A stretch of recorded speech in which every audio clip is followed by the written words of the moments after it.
Hey everyone, John Doyle from OptixEQ, and this is PLOTCast 3. On this podcast, we're going to kind of continue to build on the previous podcasts 1 and 2. If you haven't seen those, check them out on YouTube. And so we're going to do, the title of this one is really Plot Performances, because not only we're going to look at all the things that we looked at, we're going to also look at the horses and how they earn their plots. In other words, look at their past performances, look at their plot performances.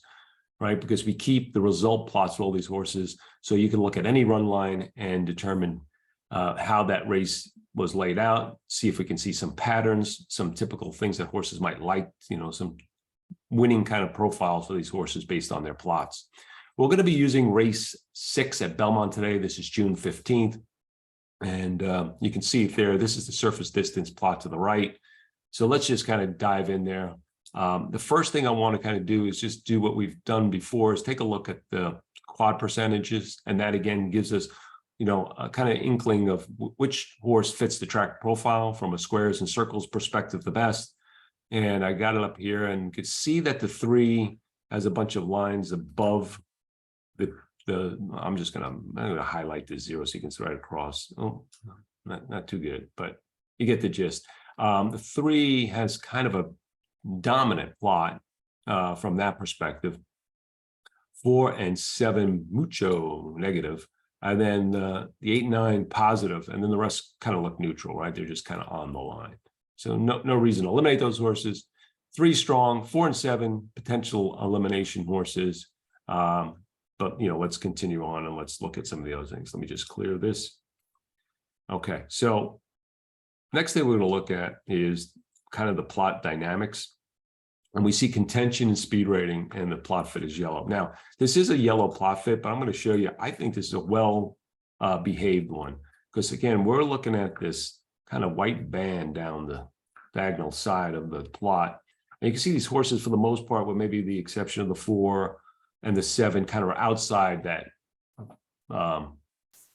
band, but this is still a very good plot. So not only are you looking, when you're looking for these plots that I've talked about, well defined, we talked about in PLOTCast 2, they could be yellow too. You see it's a visual. You want them to look this way. Okay, they're just more predictable when they are like that. And I don't want to get into all the reasons why, but trust me, statistically that's how it works. This is kind of a model and so forth. So anyway, those are more predictive races. And so this one looks like a good one to kind of tackle. So what we're going to do, though, is we're going to evaluate this contentious pace, and then we're going to look at the horses' plot performances, like horses, what they look like on the plot in their previous races, or races that they ran and where they ran well or badly. So let's look at the 1, because that's going to be the favorite, Angelique. And I'm going to open up the grid. It's the first time we're kind of doing this on the plot. And we'll get more into grid kind of grid casts at some point, but let's just take a look at the 1. I'm going to single this horse out. This horse only has the maiden win, but notice this was on a weather track. What does that mean? Well, the weather was terrible. The track was either sealed, sloppy. It just was a mess. So those races you got to take with a grain of salt. And we have this horse coming out a regress out of this race, and the reason why, this horse looked like had this race won easily, and then got challenged on her inside, which was really good that day. Really bad that day, man. So it was like suspect win. She got it done. She was really a low price, but it was like, it was kind of a little bit shaky. So since then, she's been given 47 days, which is, I'm not sure about that. Facing winners for the first time.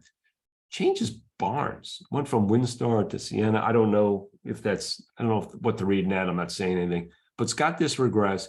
And then if you look at this horse, I'm just going to double click. So I'm going to bring up the plot performance on this horse. So this horse didn't plot because it was a first time starter. So you see where it was. So there was really nothing to take out of this, right? Just, the horses that ran 1 or twice, it's nothing from a plot perspective to take out of this. I did look at the grid on this race and try to look at the next race out for the horses that ran subsequently and see how well they ran. And they ran pretty well. I mean, I think the 1 won, and then the 2 ran similar third. But look at the speed figures, really kind of deflated. So I'm wondering if that big figure that we have of 88 is suspect too. So lots of things on a horse that I imagine is going to be, closer to even money than to 8-5. So it's a horse that, just look at all the things, a horse you might want to kind of consider to bet against in this scenario. Okay, so she was part of this pace. The other horse that looks really kind of good on the plot, and we've talked about this before in the race in Indianapolis yesterday, which was a really well-defined plot, and they ran right to the plot. We didn't know if the one was going to hang on in that race. We preferred the two, who was the stalker. Now, two couldn't get by the one, and the one did have the little square, and she did overcome contention. I'm not sure so much, though, with Tuscanova Beauty, she's going to be able to overcome this kind of contention, and I'll show you why. So let's go to number 3. Okay. She is just nothing but a win machine, but a lot of her wins are coming upstate in New York, Finger Lakes, which is a cheaper track. And you can just see what we have here in the grid is, in parentheses, we have the purse for that race. So you can see the purse of these most recent races are $24,000. Today's purse is $80,000. Now that's not the whole story, right? There's casino money, there's all things to consider, but still, at the end of the day, you run where if you could win and make more money, you're going there, right? And you can see the two previous races when she was kind of at this level, she finished 2nd and 3rd. And one of the races was at 7 furlongs. So I want to look at that race because she says it was pressed and no lead. And I want to look at her plot for that race.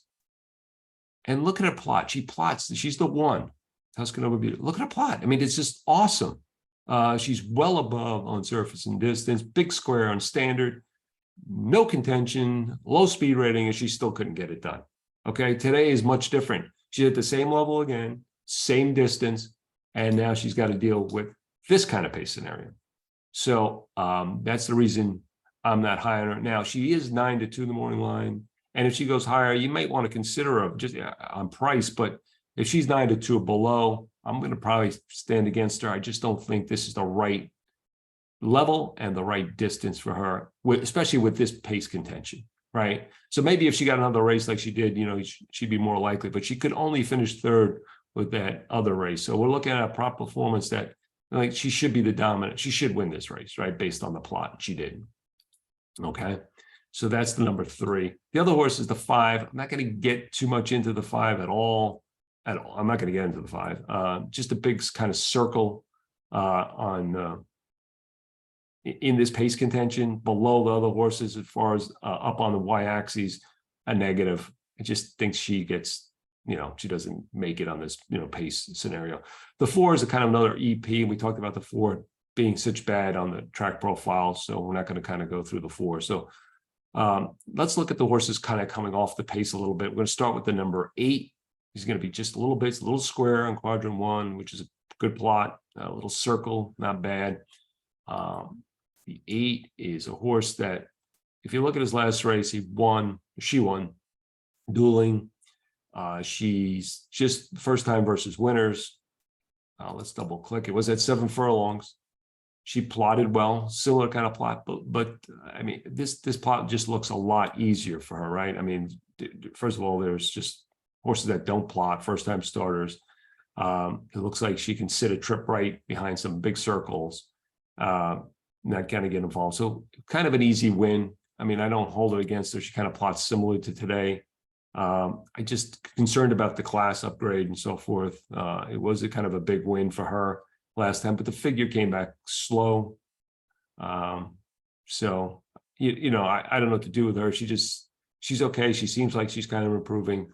You got to kind of decide price and all the rest. She's 7-2. I don't like her at that price, in my opinion. The number 9, I think this horse is kind of interesting. So this horse's last race was at the same level. And let's look at that race.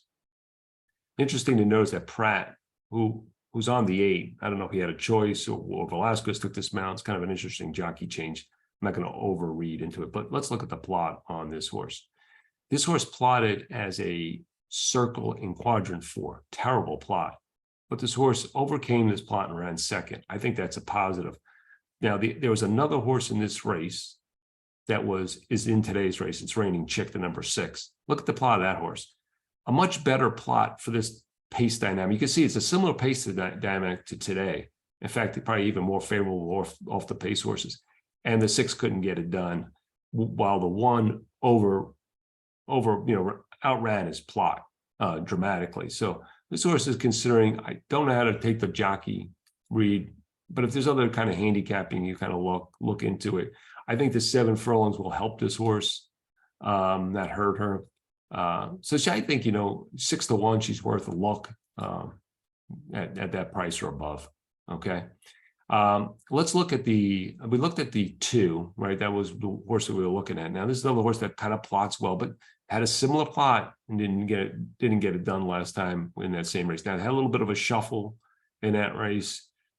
8-1, you could do worse. It's a horse you might definitely want to consider, but a little bit suspect based on that last race.